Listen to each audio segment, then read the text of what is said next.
Hello, my name is Noah Collins, and I'm a fourth year student in the philosophy department. Today, I just want to give a quick overview of my thesis.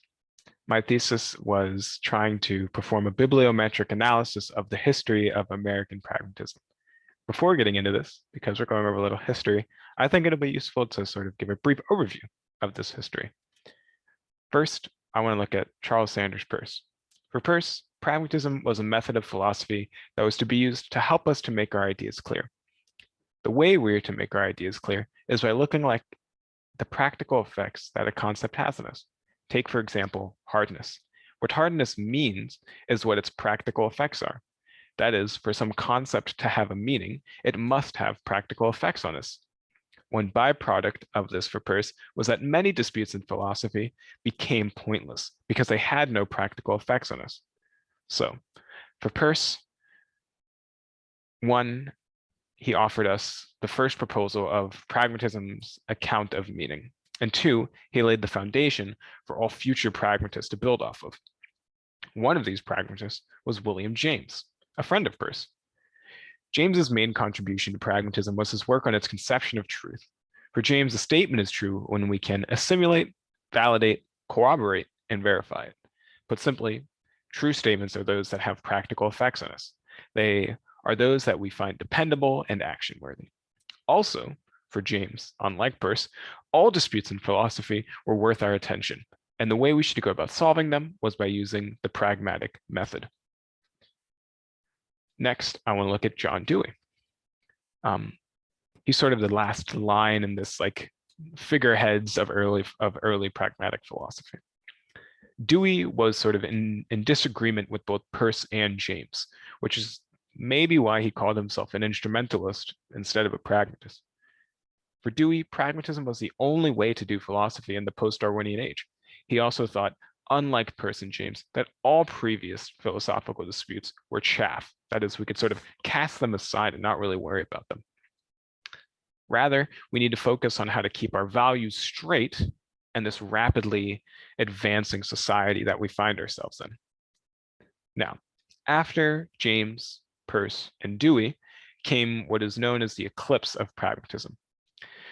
The eclipse of pragmatism states that around the end of World War II, there was an eclipse of pragmatism by an influx of positivist thinkers from Europe that caused a shift in the philosophical focus of the United States. The eclipse narrative, however, has a flip side. After all, eclipses are temporary, not permanent phenomena. According to many proponents of the eclipse narrative, even though pragmatism was eclipsed after World War II, it did eventually reemerge into the philosophical spotlight with the rise of neo-pragmatists such as Richard Rorty, Cornel West, Hilary Putnam, and others.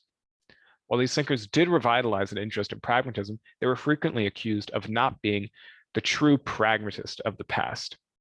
You can think of this sort of as, when somebody who really likes a band, say Nirvana, sees somebody on the streets wearing a Nirvana shirt, and they say, "Oh man, like, do you really like Nirvana? What's your favorite song?" And the person says, "Teen Spirit."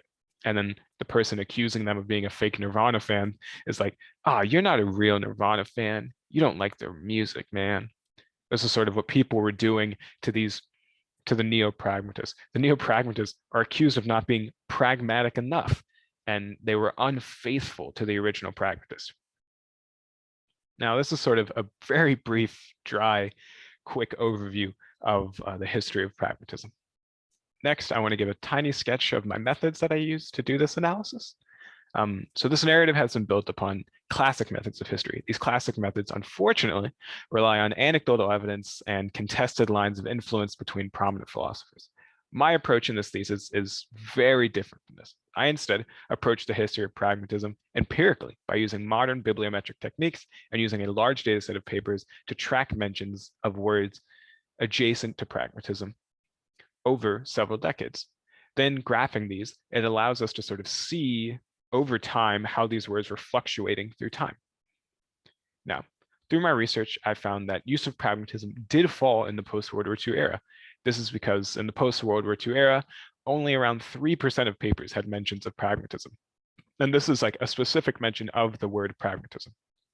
However, looking at words adjacent to pragmatism, such as Dewey, I found that papers with at least one mention of Dewey from 1950 to 1960 made up 15% of papers published in those years, which is greater than those of pragmatism and comparable to those of Russell, that being Bertrand Russell, who is a prominent logical positivist philosopher, which is the school of philosophy that is said to have eclipsed pragmatism. Thus, I sort of assume, as is usually the case in history, the picture is more complicated than we sort of think. But my analysis done here does suggest that the eclipse narrative has it wrong, and we should actually maybe favor a different narrative. And one of these narratives is put forward by Cheryl Mezak, who says that in this post-World War II era, when logical positivists were coming over, they were coming to a country that was steeped in empirical philosophy. And the logical positivists were empiricists. So they were coming to a country that was ready to take more, in empirical ideas. And what might have happened instead was that a sort of like a symbiosis of pragmatism and positivism occurred, and they sort of merged into like just one grand thing that we sort of call analytic philosophy now. So my analysis shows that this bibliometric approach to the history allows us to gain a clearer picture, and possibly when combining this with traditional historical analysis, we can gain a deeper and more rich appreciation of the history. Thank you. Have a good day.